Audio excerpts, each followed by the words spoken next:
Pakistani BAT की बर्बरता, भारतीय पोर्टर का किया सिरकलम, आर्मी चीफ ने कहा सैन्य तरीके से निपटेंगे। कोरोना का कहर जारी, भारत में कोरोना के बीते 24 घंटे में आए सबसे ज्यादा करीब 29,000 नए मामले। हॉट स्प्रिंग्स के कुछ हिस्सों में अभी भी तैनात है चीनी सैनिक। लद्दाख में सबसे दमदार हेलीकॉप्टर रुद्र तैनात।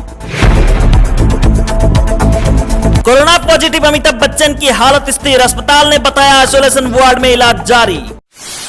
स्वागत है आपके अपने न्यूज चैनल दी प्रोफेशनल गाय में। अगर आप इस चैनल में नए हैं तो सब्सक्राइब कीजिए और बेल आइकन को दबाइए दिन भर की 10 बड़ी खबर सबसे पहले देखने के लिए। बीते शुक्रवार को पाकिस्तान की बॉर्डर एक्शन टीम बीएटी द्वारा भारतीय पोर्टर की निर्मम हत्या कर सिरकलम कर दिया गया था। इस बात को लेकर army chief general Manoj Mukund Naravane ने कहा कि पेशेवर सेनाएं कभी भी बर्बर कृत्यों का सहारा नहीं लेती। उन्होंने साथ में यह भी कहा कि ऐसी स्थितियों से सैन्य अंदाज में निपटा जाएगा। आपको बता दें कि पाकिस्तान की बॉर्डर एक्शन टीम बर्बरता के लिए कुख्यात रही है। तमाम कोशिशों के बीच देश में कोरोना वायरस का प्रकोप कम होता दिखाई नहीं दे रहा है। रविवार सुबह स्वास्थ्य मंत्रालय द्वारा जारी किए गए आंकड़ों के अनुसार पिछले 24 घंटों में एक बार फिर सर्वाधिक 28,637 नए कोविड-19 के मामले सामने आए हैं, जिसके बाद अब कुल संक्रमितों की संख्या बढ़कर 8,49,553 पर पहुंच चुकी है। वहीं बात करें मृतकों की संख्या की तो पिछले 24 घंटों में 551 लोगों की मौत हुई है, जिसके बाद अब तक कुल मृतकों की संख्या बढ़कर 22,674 हो गई है। भारत चीन के बीच पूर्वी लद्दाख में असली नियंत्रण रेखा एलएसी पर विवाद वाले इलाकों से सेना हटाने पर बनी सहमति के बाद आई सैटेलाइट तस्वीरों ने फिर चीन की चालबाजी का खुलासा किया है। ताजा तस्वीर में फिंगर 4 के पास अब भी चीनी मोटरबोट दिख रही है। हॉट स्प्रिंग्स के कुछ हिस्सों में अभी भी चीनी सैनिक तैनात है। भारतीय वायुसेना ने अपने सबसे दमदार स्वदेशी लड़ाकू हेलीकॉप्टर रुद्र को लद्दाख के मोर्चे पर तैनात किया है।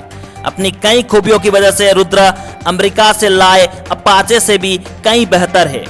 रुद्र को वायुसेना ने लद्दाख के थोइस एयरबेस पर तैनात किया है। यहां से इस हेलीकॉप्टर के लिए एलएसी के उन सभी इलाकों तक जाना बहुत ही आसान है जहां चीन ने अपने टैंक, बख्तरबंद गाड़ियां और सैनिक ठिकाने बनाए हैं।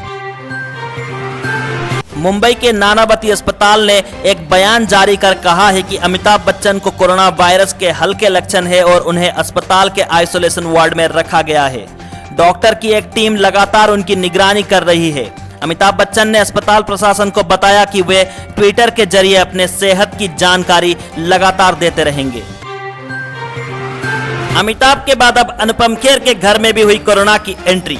फिल्म इंडस्ट्री में कोरोना वायरस के मामले लगातार बढ़ते जा रहे हैं। वरिष्ठ कलाकार अनुपम खेर की मां, उनके भाई, भाभी और भतीजी को भी कोरोना संक्रमण हुआ है। हालांकि जब अनुपम खेर ने अपना टेस्ट करवाया तो उनका रिजल्ट नेगेटिव आया। चीन से तनातनी के मुद्दे पर राहुल ने एक बार फिर मोदी सरकार को निशाने पर लिया है। राहुल ने सरकार से पूछा कि जब सब कुछ प्रधानमंत्री नरेंद्र मोदी के नियंत्रण में था तो चीन ने भारत की जमीन कैसे ले ली। हफ्ते में 2 दिन बंद रहेगा बाजार और दफ्तर। यूपी के योगी सरकार ने एक बड़ा फैसला किया है। कोरोना संकट को देखते हुए अब सरकार ने सप्ताह में 2 दिन बाजार और ऑफिस बंद रखने का फैसला किया है। बुलेट ट्रेन प्रोजेक्ट को लेकर आया यह बड़ा अपडेट। रेल मंत्री पीयूष गोयल ने शनिवार को संकेत दिया कि मुंबई और अहमदाबाद के बीच महत्वाकांक्षी बुलेट ट्रेन प्रोजेक्ट के वित्तीय पहलू की समीक्षा की जा रही है, क्योंकि कोरोना महामारी के बाद खर्च में किफायत बरतनी होगी। एविएशन पर कोरोना का असर। एयर इंडिया ने कॉन्ट्रैक्ट बेसिस पर रखे 200 कैबिन क्रू को हटाया और 50 पायलटों के इस्तीफा वापस लेने की अपील भी खारिज किया है। तो चलिए दोस्तों, आज के लिए बस इतना ही। डेली टॉप 10 न्यूज देखने के लिए देखते रहिए दी प्रोफेशनल गाय। धन्यवाद।